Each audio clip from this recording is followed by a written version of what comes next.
आओ तो मैं दिखाता हूँ ध्रुव राठी की ये धुरंधर वाली वीडियो कितनी मैनिपुलेटेड है। यहाँ ध्रुव राठी ने तुम्हें इस तरीके से दिखाया है कि उसका मेन कंसर्न है कि मूवी के अंदर फिक्शनल स्टोरी में रियल इंसिडेंट क्यों यूज करे, क्योंकि यहाँ फिक्शनल के नाम पे लोगों को गलत इन्फॉर्मेशन देके उन्हें मैनिपुलेट किया जा सकता है। But in reality Dhruv Rathee का ये वीडियो बनाने का एक्चुअल रीजन सिर्फ ये है कि इस मूवी के अंदर जो रियल इंसिडेंट यूज किए गए हैं लाइक 26/11 जो कि रियल वर्ल्ड में भी हुआ था और उस टाइम इंडिया के अंदर कांग्रेस की सरकार थी और मूवी में दिखाया है होने के पीछे कहीं ना कहीं करप्शन और कोई ना कोई बिट्रेल था और इसीलिए काफी लोगों को ये लग रहा है कि वो ये कहना चाह रहे हैं कि कांग्रेस करप्टेड थी और मूवी कहीं ना कहीं इनडायरेक्ट वे में बीजेपी को अच्छा दिखा रही है और इसी चक्कर में ध्रुव राठी जैसे काफी लोग मूवी को प्रोपेगेंडा बोल रहे हैं। एंड तुम्हें पता ही है ध्रुव और बीजेपी का कितना प्यार है, तो अब तुम्हें समझ आ गया होगा कि ध्रुव ने ये वीडियो क्यों बनाई। एंड बनाई तो बनाई, लेकिन वीडियो में किस तरीके से मैनिपुलेट किया गया वो देखते हैं।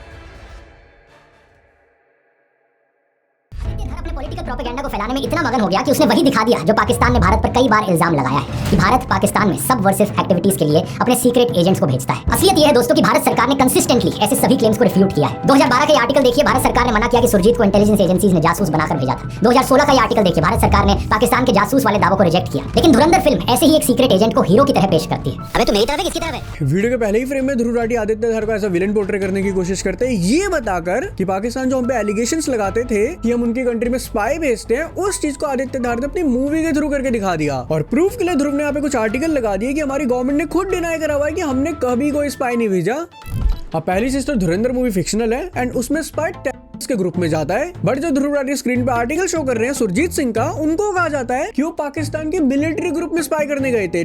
ग्रुप और मिलिट्री ग्रुप दोनों अलग अलग है एंड पूरी दुनिया के अंदर एक रूल है कि कोई भी कंट्री दूसरी कंट्री की मिलिट्री या फिर सिक्योरिटी सिस्टम में स्पाई नहीं कर सकती। ये एक इंटरनेशनल क्राइम माना जाएगा, वायलेशन ऑफ सॉवरेनिटी है। अब अगर कोई भी कंट्री दूसरी कंट्री में स्पाई भेजती है और वो पकड़ा जाता है तो कौन सी कंट्री एक्सेप्ट करेगी कि भाई हमने भेजा था। अब जैसे ध्रुव राठी ने मेंशन करा सुरजीत सिंह या फिर रविंद्र कौशिक हो गए, इन सब की तुम्हें इंटरनेट पे बहुत स्टोरीज मिल जाएगी स्पाई की, बट सब चीज को गवर्नमेंट ने हमेशा डिक्लाइन ही करा है, क्योंकि अगर भेजा भी होगा तब भी एक्सेप्ट नहीं कर सकते, वो एक इंटरनेशनल क्राइम माना जाएगा।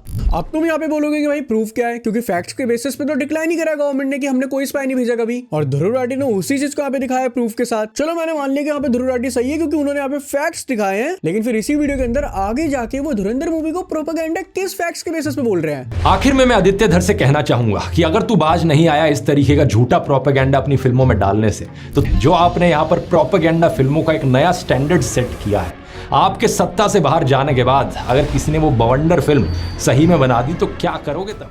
आदित्य धर प्रोपेगेंडा फैला रहे हैं, ये किस बेसिस पे बोल रहे हैं? इसके फैक्ट्स कहाँ हैं? इसके आर्टिकल कहाँ हैं? इसके मैसेजेस, रिकॉर्डिंग, कुछ भी प्रूफ कहाँ है? तो ध्रुव राठी ने जो एलिगेशन लगाया है ये भी तो अपने ओपिनियन के बेसिस पे लगाया है ना। तो जिस जगह पे ध्रुव राठी कहीं से भी घुमा फिरा के तुम्हें फैक्ट्स दिखा सके, कोई भी आर्टिकल दिखा सके, भले ही वो हाफ इन्फॉर्मेशन हो, तो वहां उसने वो करा और बाकी जगह कोई भी स्टोरी कहीं से भी कनेक्ट करके तुम्हें प्रूफ करके दिखा दिया कि भैया प्रोपेगेंडा है। और यही चीज तुम्हें धीरे धीरे करके आगे अच्छे से समझ आने लगेगी।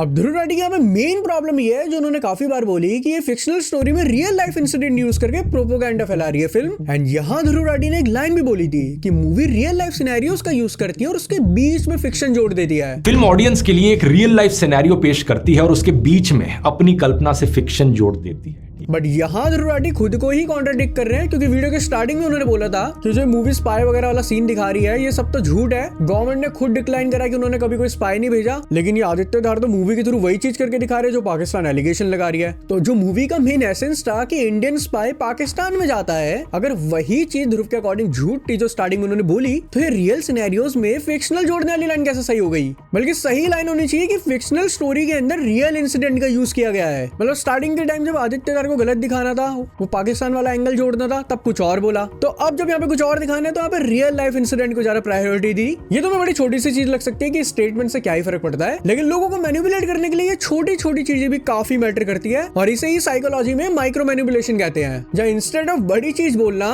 छोटी छोटी चीजें बताना, specific type of tone, small gestures काफी मैटर करते हैं लोगों को मैनिपुलेट करने के लिए। तुम्हें पता भी नहीं चलेगा लेकिन सबकॉन्शियसली तुम्हारे दिमाग में बात बैठ जाएगी और ध्रुव राठी भी यहाँ पे यही कर रहा है। दिखाया है कि रहमान डकैत के से पहले वो उसे हॉस्पिटल तक लेकर आया, लेकिन असलियत में ऐसी कोई न्यूज रिपोर्ट नहीं है। आप ये 10 अगस्त 2009 की न्यूज देख सकते हो जहां बताया गया है कि उसका एनकाउंटर बिन कासिम इलाके में हुआ। अब मूवी फिक्शनल थी और उसमें रहमान डकैत की और फिक्शनल स्टोरी के अकॉर्डिंग दिखा दी, तो उसमें प्रॉब्लम क्या है? हाँ, अगर कोई रियल ट्रेजेडी को यूज किया गया और वहीं पे अगर कोई गलत इन्फॉर्मेशन को ऐड कर दिया जाए तो वो कहीं ना कहीं थोड़ा गलत हो सकता है, क्योंकि वहां लोग उसे भी सच मान लेंगे। अब तुम यहाँ पे बोल सकते हो कि ध्रुव राठी तो फिर सही है, क्योंकि मूवी में 26/11 एंड फेक करेंसी जैसे जो इंसिडेंट दिखाए हैं उनमें भी ट्रेटर एंड करप्शन की फिक्शनल चीजें जुड़ी हुई है। तो इस चीज का जवाब तुम्हें थोड़ी देर में पता चल जाएगा। बाकी रहमान डकैत की मूवी में थोड़ी अलग तरीके से दिखाई है, तो उससे प्रॉब्लम क्या है मेरे को ये नहीं समझ आया।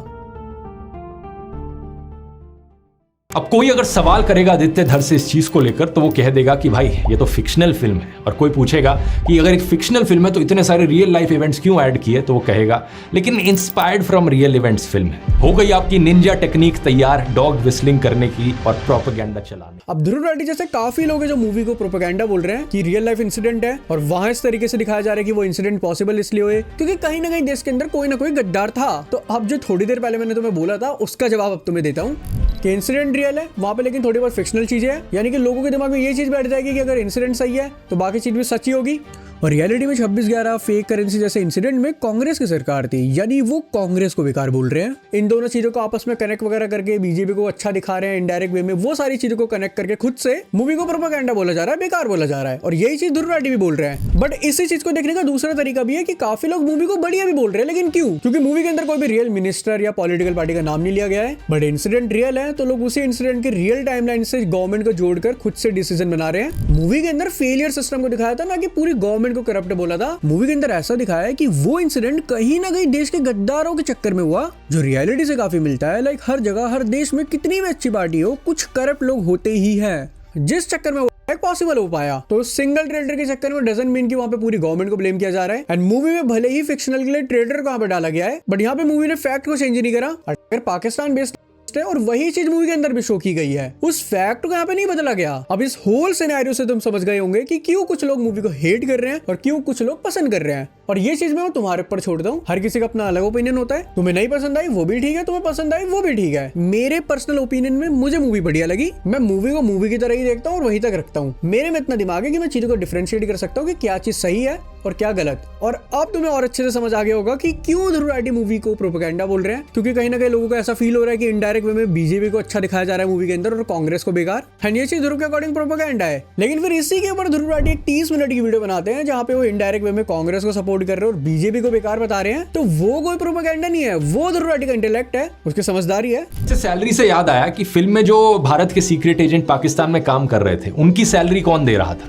क्योंकि इनके हिसाब से तो सरकार गद्दार थी, तो वो फिर इस ऑपरेशन धुरंधर को कंटिन्यू क्यों होने दे रही थी? कुछ तो सेंस होना चाहिए था ना यहाँ पर। लेकिन इतना तो मुझे याद आ रहा है कि मूवी कहीं भी पूरी तरीके से गवर्नमेंट को ब्लेम नहीं कर रही थी। कुछ ट्रेटर्स थे जिनके चक्कर में सारी चीजें, सारे इंसिडेंट पॉसिबल हो पाए थे। अब कुछ लोग करप्टेड थे, सारे थोड़ी। तो एट द एंड गवर्नमेंट ही तो ऑपरेशन धुरंधर को कंटिन्यू रखेगी। गया है हिंदुस्तान का सबसे बड़ा दुश्मन तो हिंदुस्तानी है। ये वही नैरेटिव है जो असल जिंदगी में आपने पहले भी सुना होगा। किसी डिफेंस ऑफिसर की वाइफ ने भी अगर ये कह दिया कि देश में एकता जरूरी है और किसी कम्युनिटी के खिलाफ ब्लैंकेट हेट्रेड मत फैलाओ, तो लोग उनको भी गद्दार कहने लगे। अब जितना मेरे को समझ आया, ये डायलॉग मूवी के अंदर बिट्रेल को लेके कहा गया था कि अपने देश में ही गद्दार भरे पड़े हैं, लेकिन ध्रुव ने इस चीज को हिंदू मुस्लिम से कनेक्ट कर दिया और यहाँ पता नहीं क्या क्या पॉइंट ऐड करके अपना ही एक अलग नैरेटिव बना दिया। अब तक ध्रुव राठी ने जो भी बताया वो कोई फैक्चुअल बेसिस नहीं था, क्योंकि जैसा मैंने तुम्हें बताया यहाँ पे लोगों के 2 POV निकल के आ रहे हैं। कुछ लोग मूवी को सपोर्ट कर रहे हैं कि फिक्शनली तो था, और कुछ लोग गुस्सा हो रहे हैं क्योंकि उनके अकॉर्डिंग रियल इवेंट है, तो वो खुद से कनेक्ट करके ये अज्यूम कर रहे हैं कि मूवी कहीं ना कहीं कांग्रेस को बेकार दिखा रही है और बीजेपी को अच्छा। अब यहाँ पे 2 POV है और मैं यहाँ पे किसी को भी पूरी तरीके से सही नहीं बोलूंगा और पूरी तरीके से गलत नहीं बोलूंगा, क्योंकि मेरे पास भी कौन से प्रूफ है जो मैं तुम्हें दिखा सकूं कि आदित्य धार ने कोई प्रोपेगेंडा नहीं चलाया। कुछ भी हो सकता है, मुझे क्या पता, मैं अपने इंट्यूशन के बेसिस पे ये फैक्ट की तरह तो नहीं बता सकता। लेकिन ध्रुव राठी जब अपनी वीडियो को कंक्लूड करते हैं तो वो हर चीज को ऐसे बोलते हैं जैसे सब कुछ फैक्चुअल बेसिस पे था। तो अभी तक आपने देखा दोस्तों कि कैसे आदित्य धर ने दुनिया के सामने डॉक्टर मनमोहन सिंह जैसे देशभक्त को बदनाम किया, इंटेलिजेंस एजेंसीज के बारे में नॉनसेंस बातें फैलाई कि वो क्रिमिनल्स को हायर करती हैं और इंटेलिजेंस ऑफिसर्स हाथ पे हाथ धरे हुए बैठे रहते हैं, मुस्लिमों के खिलाफ सटल डॉग विस्लिंग की, हिंदुस्तानियों को देश का दुश्मन बताया। पूरी वीडियो में तो मेरे को कहीं ना कहीं से कहानी जोड़ जाड़ के दिखाया था, बट एंड में ध्रुव राठी ने इस तरीके से बोला कि जैसे उनके पास ही प्रूफ होंगे कि आदित्य धारक का सही में प्रोपेगेंडा था और उन्होंने वीडियो के अंदर कोई रिकॉर्डिंग वगैरह चला दी हो। आप मूवी को लेकर अपने ओपिनियन जरूर शेयर कर सकते हो जो भी आपको फील हो रहा है, लेकिन ऐसा शो नहीं कर सकते कि ये सब फैक्ट्स के बेसिस पे ही था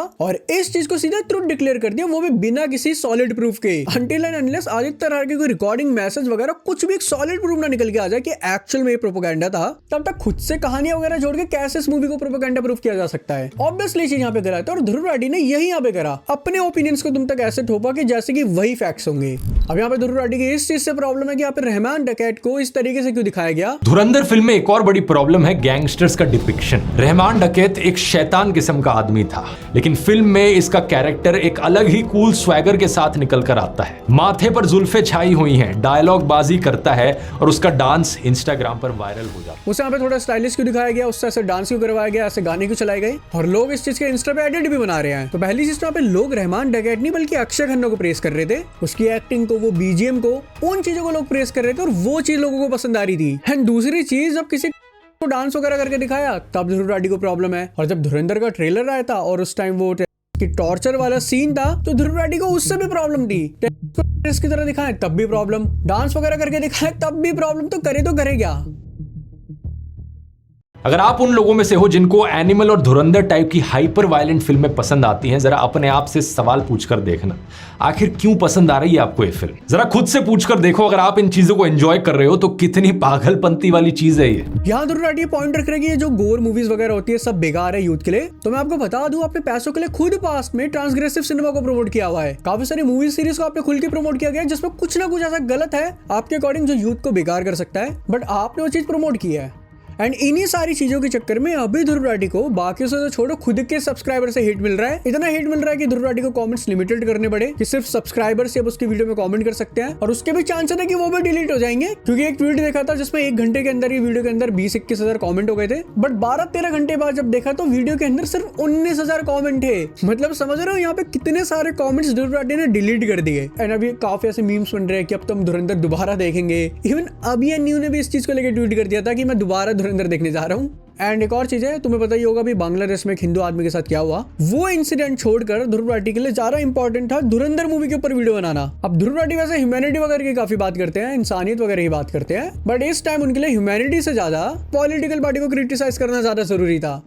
मैंने अपने पिछली वीडियो में भी कहा था, देखो सबके अपने अपने बायसेस होते हैं। अगर आपको कोई दूसरी पार्टी पसंद है तो उसमें कोई गलत नहीं है, सबके अपने अलग अलग आइडियोलॉजी होती है, अपने ओपिनियंस होते हैं, लेकिन अपने आपको न्यूट्रल दिखाना, बहुत देशभक्त दिखाना और ऐसा दिखाना कि आप सिर्फ सही चीजों का साथ दे रहे हो, बट उसे झूठी इमेज को दिखा के अपने पर्सनल ओपिनियन को लोगों के सामने रखना, वो गलत है और उस चीज से दिक्कत है। एंड जब भी ध्रुव राठी ऐसे बीजेपी के अगेंस्ट में बोलता है और कोई दूसरा आदमी आके सपोर्ट करता है कि बीजेपी सही है, ध्रुव राठी गलत है, तो ध्रुव राठी उसे सीधा गोदी यूट्यूब पर बोल देते हैं। बट वो भी खुद सेम ही चीज करते हैं, बीजेपी को हेट और अपोजिशन को सपोर्ट। तो आप जिनको बोल रहे हो वो चीज तो आप पे भी अप्लाई हो रही है। तो बस मुझे इतना ही कहना था, बाकी मैं सब तुम्हारे पर छोड़ दूं। तुम कितने चीजों से एग्री करते हो, डिसएग्री करते हो, तुम कमेंट में बता सकते हो। एट एंड मैं बिल्कुल नहीं कह रहा कि भाई मुझे मूवी अच्छी लगी है तो तुम्हें भी अच्छी ही लगनी चाहिए, ऐसा कुछ भी गलत नहीं है, सब बढ़िया है। तुम्हारे अलग अपने ओपिनियन होंगे, अलग थॉट प्रोसेस होगा, तुम उसके अकॉर्डिंग सोचो, उसमें भी कुछ गलत नहीं है अनटिल एंड अनलेस तुम सामने वाले पे अपने ओपिनियन नहीं थोप रहे। बाकी आज की वीडियो में इतना ही। और एक और चीज मैं तुम्हें बता दूं, मैं सोच रहा हूँ कहीं ना कहीं जो हम ये कॉमेंट्री एक्सपोजिंग वाला कंटेंट बनाते हैं इसे एक तरफ रखें और जो यूट्यूब डॉक्यूमेंट्री वाला कंटेंट बनाते हैं उसे एक सीरीज के अंदर लेके आए, जिससे कि पूरा कंटेंट एक वेल मैनर में स्ट्रक्चर हो पाए एंड कहीं ना कहीं वो चीज बढ़िया भी रहेगी। तो मोस्ट प्रोबेबली जो अगली वीडियो आएगी वो अपनी यूट्यूब डॉक्यूमेंट्री का एपिसोड बनाएगा एंड मैं उस डॉक्यूमेंट्री कंटेंट को एक सीरीज के अंदर ही रखना चाह रहा हूँ, क्योंकि जिससे कंटेंट थोड़ा स्ट्रक्चर्ड हो पाए। बाकी तुम्हारा क्या कहना कमेंट में बताना, लेकिन उससे पहले चैनल सब्सक्राइब करके जाओ, हमें 1 लाख हिट करने हैं।